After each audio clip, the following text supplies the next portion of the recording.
Hello, Matt. Hey, Bill, how are you? I'm good. I'm talking to you live from Tornado Alley. Yeah. The twister that hit on Wednesday was about 25 minutes south of me. One of our Blogging Head fans put on my Facebook page that the tornado literally went behind his house. Wow. It's dangerous stuff, guys. He is okay, and his wife and his cats are okay. That's good. Well, that's very good to hear. I saw something really sad on Facebook a couple months ago where somebody, their house was destroyed, and I think the people inside the house died, perished. And there was a picture of the dogs the next day came back. I don't know if it was a tornado or what. This is not the Massachusetts tornado. This is the this was in the south. Yeah. This was like a month or two ago. Very sad, very sad. Glad to hear that everyone that you talk to is doing well. You know who's not? Obviously, the fatalities here are much lower than what we've had with the southern twisters. But this is really not an area used to that sort of thing, so folks are a little rattled. But you know who has been involved in a bit of a media tornado, Bill, is our good friend Anthony Weiner, who is embroiled in controversy.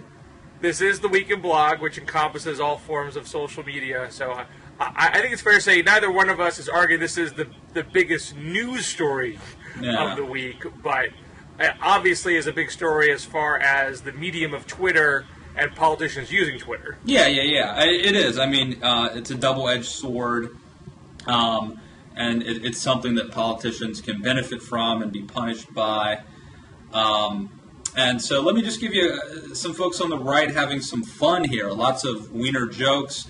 And Jonah Goldberg at National Review says, hey, look, Weiner's a busy guy who can possibly expect him to keep track of every picture of his own crotch he's ever taken.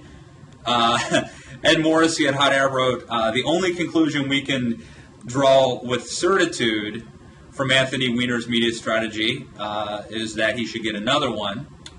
And Ann Coulter apparently was out with something about Anthony Weiner should take this to small claims court, which I thought was kind of funny.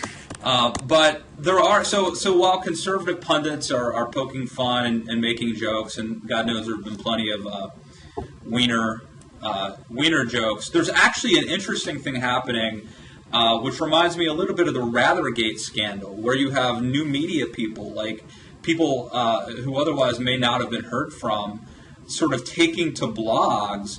And there's one called Cannon Fire, which I guess is a liberal blog, which is sort of, I don't know the credentials of the person, if they are know anything about forensic computer technology or whatever, but they are essentially arguing that that there is a security flaw in YFrog, which is apparently how the photos were posted, which means that someone other than Anthony Weiner did this, and they're actually pointing to a blogger. Let me scroll down here, Bill, on my second computer, and find the name of the guy that they're accusing a guy, Patriot USA 76. They're accusing him of being behind this. Now, Caleb Howe over at Red State pushes back. He's also doing some looking at this from a technical standpoint and some experimenting with YFrog, arguing that it's not. So I don't think we know anything yet, but it is interesting that people are going online and sort of trying to figure this thing out, not just joke about it, not just talk about the political fallout, but trying to actually get to the bottom of what might have happened here. Well, and this is a phenomenon, if I don't mean to sound hyperbolic, but it's really a dynamic of the blogosphere. Whenever a mystery like this surmises, you do get sort of legions of folks that try to solve the mystery or offer conspiracy theories and try to back them up, and they're often written with a sense of definitive certitude. And I think it's interesting that you compared this to the CBS Bush National Guard story, which put a lot of conservative blogs on the map. I mean, I think Powerline was given the Time Magazine Blog of the Year after their work on this. And I often find, and I think you saw this a lot on the left with the Valerie Plame scandal, I mean, Fire Dog Lake basically began as a place where Jane Hampshire and Chris Smith were just sort of particularly every possible theory they could come up with, and. Cannon Fire, the blog you just mentioned, is not a big blog, but it has gotten a lot of attention because they put forth one of the most fleshed out theories about this. Yeah. So I think in a lot of these situations, you get this sort of amateur sleuthing tends to be just like a lot of spitballs against the wall, hoping something sticks. Rarely the difference as is it claims to be. I mean, yeah. even in the case, you and I, I'm sure, strenuously disagree about this. But in the case of the CBS Dan Rather thing, I always thought, and I said this at the time, that even if you did prove that this memo was fake, it doesn't definitively prove that CBS was biased against Bush and that all their other reporting outside of these memos was false, because in that particular case you had the secretary who said, I did actually type up memos that said this exact thing, even though this piece of paper might not be it. Now you can say that's not the definitive end of the story either, and that's fair enough. But my point in all this is, and I headlined that my ancient Liberal Oasis blog post at the time, the truth is sometimes odd, and there might be elements to a story that you just can't figure out from behind your laptop. In the case of Anthony Weiner, I think the Cannon Fire post is not going to get as much traction as what Powerline did on CBS, because you have the subject at hand, Anthony Weiner, actively fostering uncertainty and doubt about his own story. Right. In multiple really media appearances. That makes it hard for folks on the left who are big Anthony Weiner fans to successfully come to his aid. The Luke Russert interview was interesting, where he really can't conclusively say if the picture is of himself, and he's just these non-denial denials. But I will say this, Bill, looking at the larger question of the blogosphere, the downside, of course, is you get everybody giving an opinion and people coming up with conspiracy theories, and there's no filter to distinguish between them and others. The upside is that you have people who are experts or have a certain niche expertise who don't have a megaphone normally, traditionally, who now can advance their ideas. So, for example, with the Weinergate story, not to relitigate it, but apparently somebody was able to prove that the type font used in that alleged memo was not in existence during the time the memo was ostensibly written. So that debunked that memo. Now, you have an argument of, does it debunk the story? It debunked that one memo, clearly. And so the thing that I think Cannon Fire is doing well here, I don't know who they are, really. I don't know if they have any expertise, but they've certainly devoted time to this. They've tried to do experiments using YFrog and Twitter, and they seem to have uncovered some sort of a security flaw. It's unclear, because of Weiner's weird response, what the deal is. It could be that someone had a picture of him, but then they hacked in and sent it out using his account. I mean, who knows? But it's an interesting story. And I think you're right. It is a positive that the blogosphere gives people, particularly experts, or maybe who are non-experts but just have an astute mind, to get it to essentially have lots of different eyes on a situation and pursue angles that maybe a smaller group of traditional journalists wouldn't think to pursue. And it's even better that blogs that don't have big audiences can get attention by pursuing interesting theories. But at some point, you do want to get traditional journalists in the game and piece together what things are saying and pursue angles of thought, cross-check them with different experts, talk to the players at hand. If you just let one blog asserting certainty, asserting their expertitude, and leave it at that, I think that's where you have more danger. Sounds good. Well, I'm sure a lot's been talked about this at Blogging Heads, and I'm sure by the time this is posted, things will have changed. So let's talk about some Sarah Palin here. She, I guess. I asked this to my conservative mother-in-law, and this is not a blog question. It's where I get to ask conservatives thoughtful questions.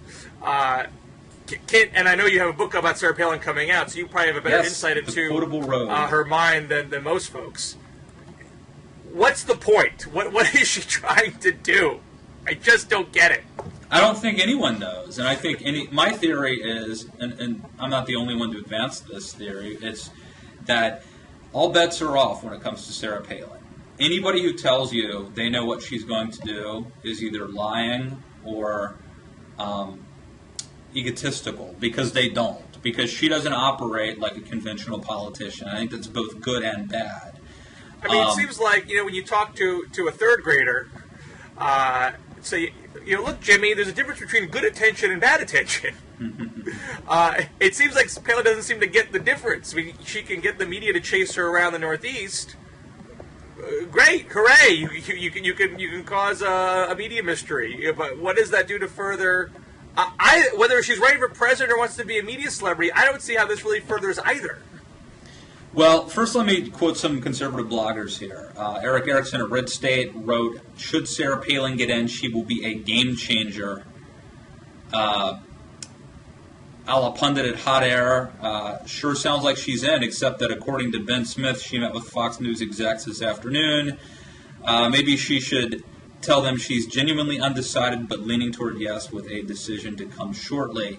I mean, conservative bloggers are pretty convinced that if she gets in, it's a dramatic, game-changing moment, as game-changer, as Eric Erickson said. I mean, look. Now, are they cheering that on? Are they? I mean, there's a lot of conservative blogger discontent about the field.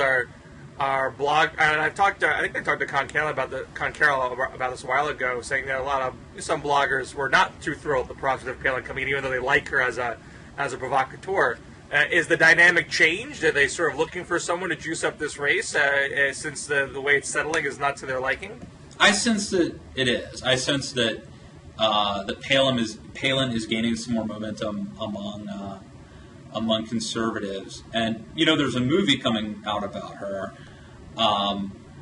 I've got my book coming out, and then there's some negative stuff coming out too. A couple, Levi Johnston or whatever his name is has a book coming out. The other, the guy who Joe McGinnis book. Joe McGinnis has a book. So, but I mean, there is a movie coming out. She did the tour. I mean, I do sense that there's a momentum swing in her favor.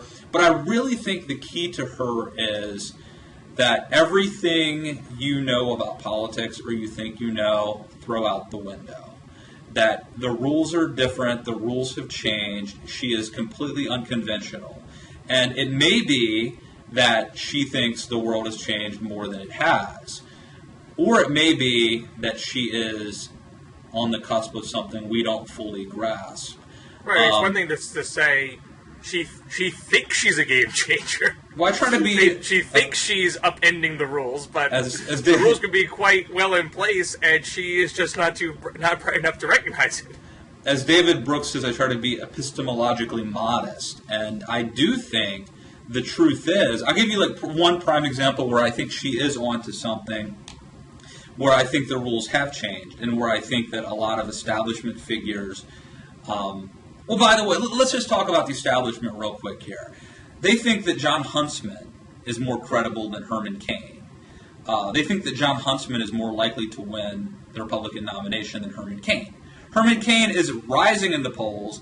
John Huntsman, a PPP poll recently showed he had one supporter in Iowa. Not 1%, one supporter in Iowa. And yet the establishment... Out of that sample. Out of that sample, which was, I'm sure, 500 to 800 people. I don't know. But anyway, but let me just finish my point here about Palin, which is the established... She doesn't have a lot of the traditional experience, the traditional background that you would normally look for. She was a governor of Alaska. She was mayor of Wasilla. And she was a vice presidential running mate. So it's not absurd to think that she could be president. But she doesn't have all the boxes checked that the establishment would normally think. My theory is, I think the rules are changed. I think that's why Herman Cain could be president. I think that's why Sarah Palin could be president. Because I think a lot of the old things about how you had to be more of a politician to get elected, I think changed. I think Obama's election was kind of proof of that. And I think the celebritization, the Oprahization of politics, whether you think that's a good thing or a bad thing, I think she gets it more than a lot of us do. Well, I'm not even sure that would qualify as new rules. Wendell Willkie won the nomination in the 40s, and he had no elective experience. Barry Goldwater got the nomination in 1964, even though he was a very hard right conservative. So, there are examples of in times of weak fields where people with non-traditional resumes can rise to the top. But I think I've said this before. I mean, you can.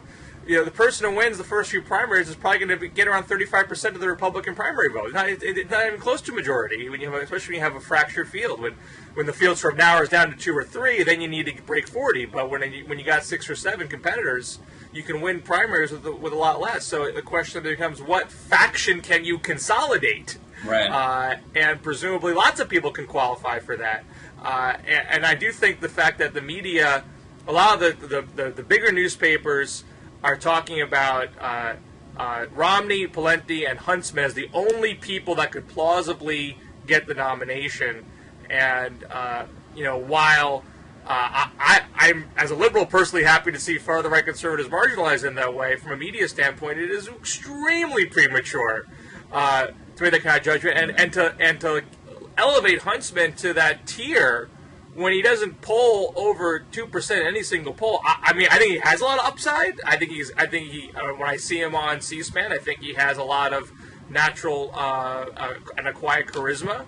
And I think there may be a more moderate faction in the Republican Party to consolidate that could get you to 35%. I don't know. I like to see the prospect tested. But to just presume it in the coverage and to give him this much attention when there's other candidates who are polling higher who don't get that same level of attention, I mean, that's just media malpractice. Well, let me just say this real quick, and then we can move on to the next topic. But or you can rebut. I don't mean to cut you off, Bill. No. But my last word on this will be, Palin could get in the race. She could win Iowa. She could win South Carolina. She could then win the nomination, and then I think no matter who the nominee is, Republicans have a shot at beating Obama if unemployment stays around 8 to 9%. And so I think it is entirely possible Sarah Palin could be the next president of the United States. And some people might find that shocking, but I think it's entirely plausible. I'm with you halfway. I consider Cain the nomination. And I agree with you that in a bad economy, strange things can happen. I suspect Palin will probably be a bridge too far, even in a tepid economy. But you're right. You can never say never with something like that. Right. And I just think the establishment. I guess my point is, I think like the establishment media, for example, probably the majority don't believe that Palin could be president. They don't think she has what it takes. They don't think she could do it. I think it's entirely plausible. I mean, the question really to ask. I mean, when media folks have these polls, who do you want for president? Right now, no one's clearing 20%, and so anyone could be the front runner on a given day because they polled at 19, and the folks poll a little bit lower in the margin of error. If you go at it with the presumption, you got to get at least 35 somewhere. If you can't break 35, then there's no way you can win. The question to ask is, who would you not vote for? Who would you rule out? And if you're asking folks, is there no chance you'd vote for Sarah Palin, and that shows that she can't break 35, then you have a stronger argument that she's not a plausible nominee. And until that happens, you got to think that's possible. Yeah. And that assumes people can't be persuaded once they've written right. off. Nothing static. Right. Nothing static. But I do think with Palin might be pretty static. I mean, she's as the most well-known person in the race, maybe next to Newt Gingrich. She probably doesn't have a lot of movement. All right, so we're having a speed edition today, Bill. Tell me, you got something on the docket now. Well, I think an interesting development in the liberal side of the blogosphere. You actually had an online exchange between former White House economist Jared Bernstein. Officially, he was the chief economist to Vice President Biden, and he just left the White House a few weeks ago. Some people on the left thought that perhaps he was leaving in pique, but he joined the Center for Budget and Policy Priorities. He started a blog for them. It's at jaredbernsteinblog.com. And his early writings suggest that he is not turning on on the administration, but trying to explain to fellow progressives. And he was seen as a liberal-friendly, labor-friendly economist going in. took some knocks from the left because he was such a stout administration defender in his inside the tent blogging. Now he's still doing that on the outside, but seems to be offering more of a window into what the White House thinking has been when it comes to the economy and how they're balancing their economic policy desires with what they see as their political necessities. And so Bernstein responded to a Paul Krugman column in the Times earlier this week, suggesting that Krugman was being a little unfair in not recognizing some of the political constrictions that have been put on the White House, and saying that, for example, they couldn't do a more aggressive mortgage modification policy because the whole issue is tied up in moral hazard, and how do you separate out the people that deserve help, people that don't deserve help. I mean, they're trying to deal with it, but they're limited in what they can do, and if they push too hard, they would have sparked a much bigger political backlash. Paul Krugman on his New York Times blog rather than respond to Bernstein saying, "Okay, I wasn't even given the White House advice, but now that you mention it, here are all the things that they should have done. Here are all the ways that they were timid, and they shouldn't have been all hung up on Tea Party backlash, because if they did the policy and they created more jobs, that backlash would be blunted." And so this is reopening this long-standing divide between some of the higher traffic liberal bloggers who have always been critical of the White House and always thought they were not being bold and liberal enough in their economic policies. Even as Krugman would say, even if you couldn't get it passed, they should have been laying down their markers and making the fight, showing where they stood. And now you have Bernstein, putting an extra level of understanding as far as what their thinking has been, and that's a dynamic that I don't think we've seen very much, because this is really the first presidency with the bloggers who are fully in swing. I mean, it obviously came of age during Bush, but you certainly didn't have a lot of actual blogging from Bush administration officials during the Bush era. You're seeing much more of that now in the Obama era, and probably for subsequent presidents, regardless of party. And now you have this dynamic where you're having open discussions about the inner workings of the White House, not through the traditional kiss and tell book where someone leaves the White House and takes their pot shots. But so it's a little bit more real time and engaging the overall debate about where to go from here from someone sympathetic from the White House, but feels a little more freer to talk about the politics now that he's out. And that strikes me as new. That is interesting. Okay, before I forget, Bill, I wanted to there was another Palin aspect I wanted to bring up, which has to do with something I wrote. The Palin bus tour causes media bickering on Twitter. I don't know if you saw this. Palin, as you know, didn't tell reporters where she was going on this bus tour, or she kind of kept them in the dark. She actually had a decoy one time. They left the bus, I think, at Gettysburg, and people were staking out the bus, and she went in a car somewhere else or something, or took a different bus. I don't know. But so there was. But she's not just in the media. She's not telling anybody. I mean, it's not on her website. Yeah. She hasn't been calling local community leaders when she shows up places. I mean, this has been the oddest public tour that I've ever seen. But so now it's funny because Palin, and she actually told Greta Van Susteren, she said, why should I help out the mainstream media or something like that, which she normally calls lamestream. Why should I? She says, I want them to have to do a little bit of work on a tour like this. But some people were complaining that it could be dangerous, that they could be chasing her, and it could be risky. And I noticed some sort of mainstream bloggers, writers, reporters, journalists, whatever, on Twitter, kind of getting into it. Now, some of them contacted me later and said we weren't fighting, we were just having a conversation. But I did find it interesting. Like the Atlantic's, and forgive me, I'm not getting her name. She's been on this show with me. Garance Frank Ruta. Am I saying that right? Garance Frankie. I think. Yeah, she's actually a great lady. She's been on this show. She tweeted out, reality TV star Palin treated political reporters like paparazzi. And then Ben Smith sort of retweeted her, and Jennifer Rubin at the Washington Post agreed and said, seriously, why don't media outlets have entertainment reporters cover her instead of political press? Peter Hanby at CNN shot back, and he was actually following Palin, And he responded to Frankie, Ruta, and Smith tweeting, "Believe it or not, we're asking serious questions. And by the way, Politico has a reporter here too." That apparently was aimed at Ben Smith. I took that to be a shot. Maybe it wasn't.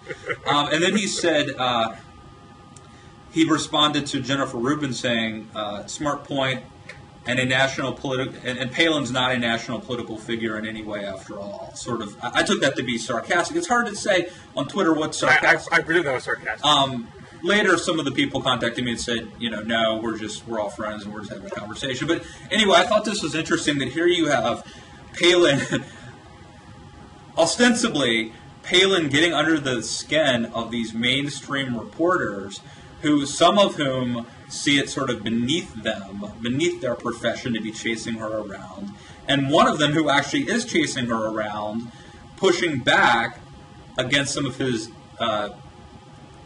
cohorts, saying that this is a legitimate story, and by the way, you have people covering it too. I saw this as interesting. Well, it's a real time debate amongst reporters of what proper media policy should be about. A candidate who's clearly interested in media manipulation, and it's real time and it's public too. That's the other thing. It's not. This isn't them emailing each other or going to journalists or whatever. They're publicly debating this, and I would say maybe quarreling. Although it's hard to tell with Twitter again because that's how I read it. I read it as squabbling. It's like Jerry Maguire. It's like, you think we're fighting, there are interesting I think we're media talking. questions here. Is it news that someone who may run for president visits a tourist site? Now, you could justify it as, well, I'm going to go and see if she makes news. Maybe she's going to make a comment, and I need to be there to find out if she is. I could totally understand that.